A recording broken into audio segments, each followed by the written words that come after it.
Namaskar, friends. This is NJ, your host on this channel.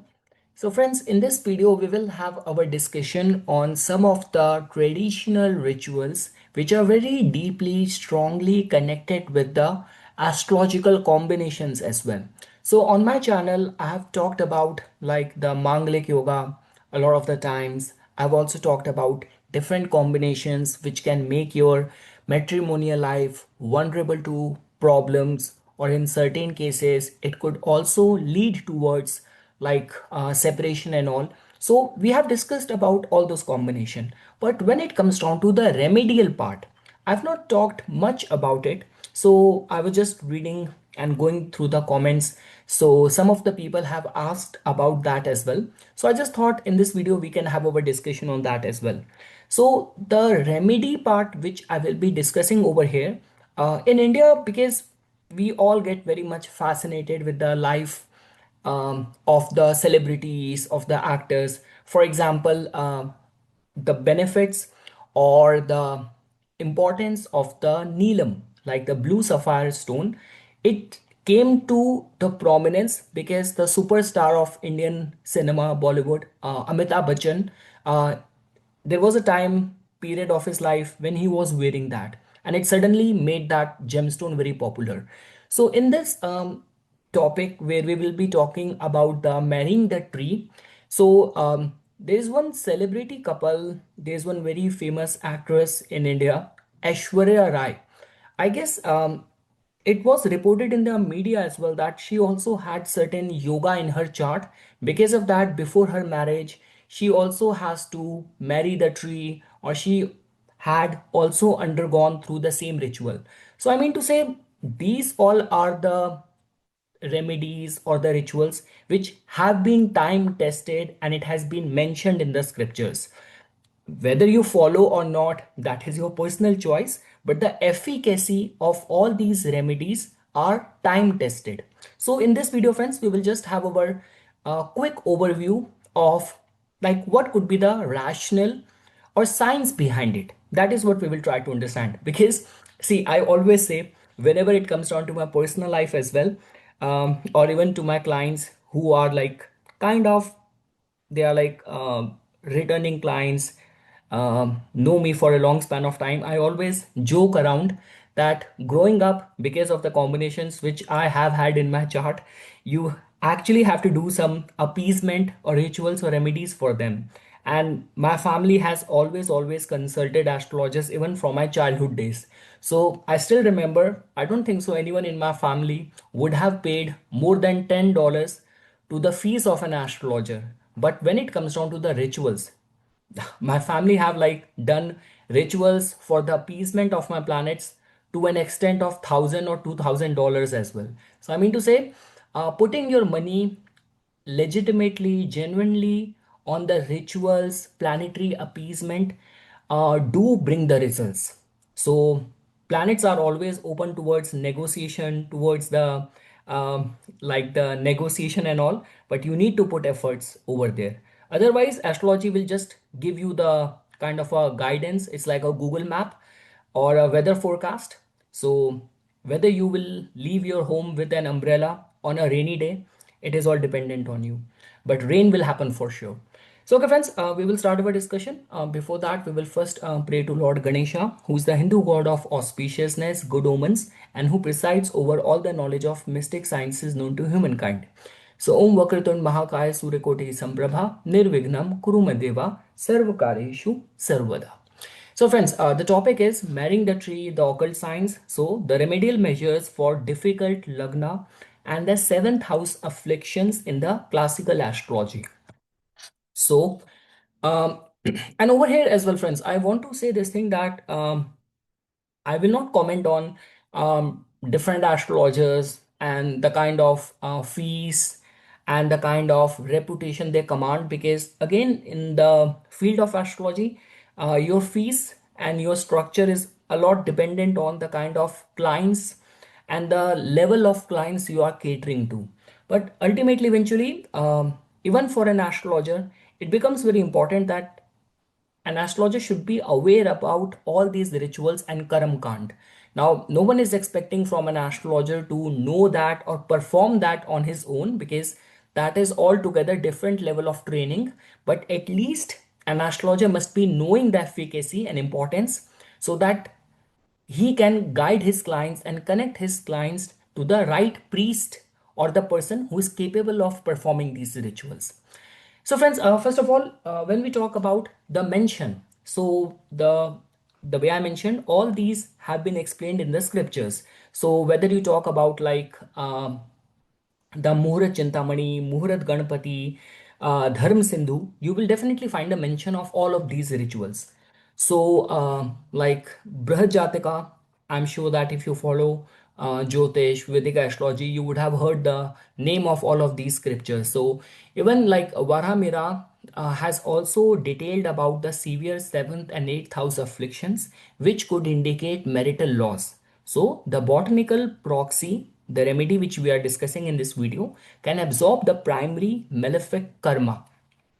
When we talk about Muhurat Chintamani, so it also outlines strict electional timing, Muhurat, Tithi, Nakshatra, and the Sankalpa protocols, which are essential for the like Ark plant or the Kumbh pot Vivaha efficacy. We will talk about that. And the Dharm Sindhu also talks about the Vedic Sukta chanting required to consecrate the plants before the ceremonial severance.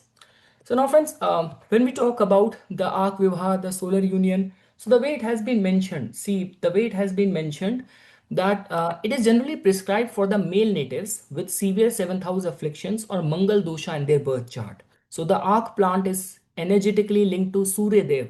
Like this plant is also very favorite to Lord Shiva as well. So it possesses high electrical and pranic capacity to absorb destructive karmic impulses without wilting. When we talk about the people tree, so if you would have visited India or if you are familiar about the Sanatan Dharma and the rituals, you would be knowing the importance like which we attach to the people plant, people tree. So especially like I guess I have also talked about in one of the video where I talked about the remedies connected with the different tithi. So like if you are born on a Dvitiya tithi, which is connected with the Brahm Dev, so one of the best remedy for people born in the Dvitiya tithi is that if they can contribute towards the tree plantation. So we say that like it is generally prescribed for the female natives with the Vadhavya yoga, widowhood yoga, or heavy eighth house affliction signaling spouse loss. So the people tree embodies Lord Vishnu's preserving energy. By marrying the eternal tree first, the marital bond is anchored in immutable divine energy. Now, when we talk about this Ghat Vivaha, so the consecrated pot, as you can see over here, and the idol. So, a consecrated earthen vessel, Kumbh, we call it, or silver Vishnu idol act as a divine surrogate spouse. Complete wedding rites are performed. Upon completion, the pot is broken or submerged in water, like the visarjan of it, symbolizing the death of the first husband and neutralizing the dosha of it. So now friends, now comes the question that after like looking at it, let's talk about from the perspective of that what could be the indications why all these rituals are required on the first place, right? So we know this thing that seventh house in our astrological chart is the house of the marriage. There are like certain indications in your chart which give information regarding your marriage, characteristics of the partner, or your experiences in the marital life, right? So it's the seventh house, seventh lord, planet with the lowest degree, Dara Karaka. But most importantly, the environment of the seventh house gives you a deeper information about your matrimonial life.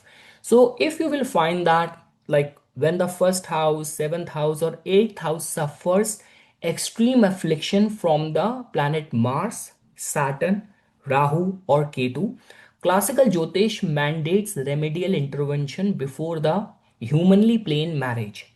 So these remedies are specifically designed to exhaust early destructive karma prior to the human partnership. Now, friends, the thing is, see, when we talk about the like this kind of yoga, we cannot say this thing that Mars is more harmful or Ketu is more harmful. More or less, they both all of these planets, like these four planets, have the capacity to create a problem in one form or another form. So we say that Rahu, like this could be in combination with Mercury, dual signs in the seventh house, other afflictions can give multiplicity of the relationship. Ketu can actually create a lot of the detachment, separation, widowhood. Saturn could also cause that. Again, now just looking at your chart, just looking at one placement, you cannot come to any conclusion. That is the only reason you need a comprehensive analysis or assessment of the chart. I'm just giving you the vague and the extreme side of these planets. Beyond any doubt, no one is going to be painting them in good colors. Individually, if you have Mars in the seventh house, you have to be prepared for a very fiery kind of spouse or a marital life. But this could be in a good way as well. We keep on coming across people who are like, as a couple, they participate in adventure activities, or they both might be connected with military armed forces. So all of that is possible. Planets always have a good and bad side, but just because this discussion is about that, after doing a overall comprehensive analysis of the Panchang, of the seventh house, ascendant, Janam Tara, you get to know that yes, seventh house is under tremendous affliction. So that is what I'm telling you over here. Severe Mangalic dosha, we know that Mars in the first, fourth, seventh, eighth house, Dvi Vivaha Yoga or a Vedhavya, like widowhood, multiplicity of the marriage relationship, which happens because of the Rahu, Saturn, Mars, Sarp dosha, Kal Sarp dosha, Badhak dosha. So these all are the combinations regarding which in our scriptures remedies have been advised.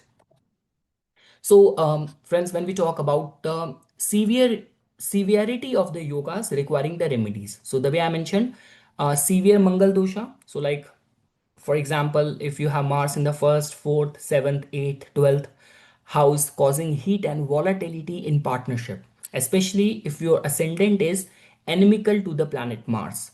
Vedhavya yoga, so the loss of the spouse. So malefic combination in the eighth house, indicating early widowhood or severe physical affliction to the spouse. Dvi-vivaha yoga, like a divorce, second marriage, multiplicity of the relationship. So planetary arrangements indicating multiple marriages due to the total breakdown of the first union. And Badhak and the Sarp dosha. So Rahu Ketu influencing the Lagan, seventh house axis, along with the eighth lord's involvement indicating unseen ancestral blockages. Rahu and Ketu brings karmic, fated, ancestral problems as well. And friends, you would not believe how many times I have seen that as a pattern, that accidental deaths run in a family, like autism runs in a family. So it's just like that, planets have a way of delivering the justice. Karma needs to be dealt with, but there is always remedies. So now friends, talking about the pranic mechanics and the yajnas. So I mean to say karma transfer via fire. So you know that the fire rituals have been given a lot of importance in the Vedic rituals. So sacred Homa fires act as a divine witness, Agni Sakshi, establishing authentic marital covenant registered in the subtle plane. So the intense malefic heat generated by the harsh planetary placement is grounded into the earth through botanical root networks and fire offerings. So for example, the way I mentioned this thing, that when we talk about certain kind of remedy types. So for example, when we talk about the Arka Vivaha, this is a plant which we discussed before. So the target native is the male. If male has a affliction, this is the kind of remedy type which is advised. If a male has concerns in the seventh house, so primary medium is the Mandar plant, which is considered as very dear to Lord Shiva and also to the sun, planet sun. So the final ultimate action is plant after the ritual, plant is left untouched in the nature. Ashwatha Vivaha, so if female has affliction in the seventh house, primary medium is the people tree, because the governing energy is, we in a way invoke the blessings of the Lord Vishnu. And the dissolution action, finally, the tree is worshipped and it is preserved. Kumbha Vivaha, the pot Vivaha. So again, if female has concerns in the seventh house, so the earthen pot or the kalash, the governing energy, we invoke the blessing of the Varuna and the Lord Vishnu. And ultimately, eventually, it's like it generally happens when you have kind of a yoga of the breakage in the relationship, like divorce or separation. So, in a way, after the ritual, you broke the pot or you immerse it in the water. And the Vishnu Pratima, so for example, if a female native has concerns in the seventh house, so the primary medium could be the gold or the silver idol of the Lord Vishnu, Shri Hari Vishnu, and the idol is eventually after the ritual is donated to the priest, to the acharya. So friends, the occult principle and the bioenergetics, if you want to understand the rationale or the science behind it. So that's very simple, friends. Like the first AMSA absorption. So first of all, in the metaphysical law, the universe registers the Saptapadi, like 7 steps. We say that if you follow the Sanatan Dharma Hindu ritual, so you have to take 7 rounds. We call it in Hindi as the Sat Fere. That is how the marriage is like is executed in the Sanatan Dharma.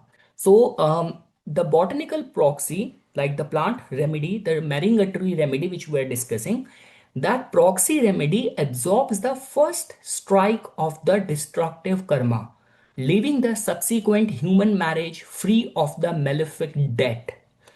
And the pranic earth grounding, we say that plants and sacred pots serve as natural grounding conductors to the Bhumi Devi, Bhu Devi.